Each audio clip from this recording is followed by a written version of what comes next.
Boys, when a woman's baseline attraction to you is super high, you genuinely don't need Rizz. Welcome to Mr. King's Takes. Let's talk about it. This is one of my dating app receipts from back in the day, and of course I've protected the woman's identity, so check this out. As you can see, one of my prompts on Hinge says, dating me is like, and my answer to that is the perfect mix of wholesome and absolutely sinful, with a cheeky smug face emoji right there. And then this absolutely cute mamacita matched me, and she opened the conversation actually, making use of my prompt. She said, tell me more about wholesome and absolutely sinful. I said, or we can start with cocktails and I can show you firsthand, with a cheeky smug face emoji. Are you free next weekend? She said, I think I could make that work, although I'm not a big drinker. I'm not free Saturday, but I could do after work on Friday. I said Friday night, you're mine from 8 p.m. And then I put my number down and said, text me and I'll send details. It really was that simple.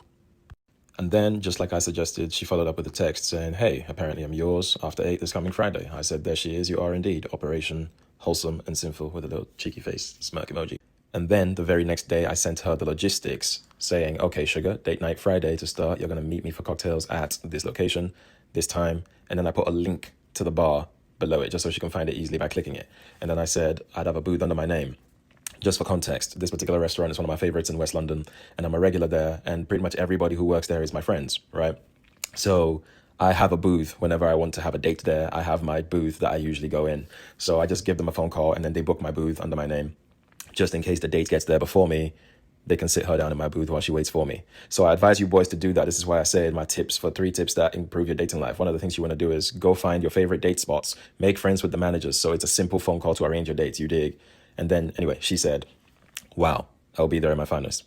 And then, as you can see, I responded with, I'd expect nothing less. So there you have it. As you can see, I wasn't saying anything particularly special. I just made the date happen. The fact is, when interest levels are very high, compliance generally follows. Talking faces aren't even needed. Firstly, you want to optimize your profile for abundance, so you have a lot of choice. And then you want to be so busy with your life that talking faces quite literally don't make sense. You can just pick who you want and get to the logistics without over talking. Remember, high leverage comes from options and purpose.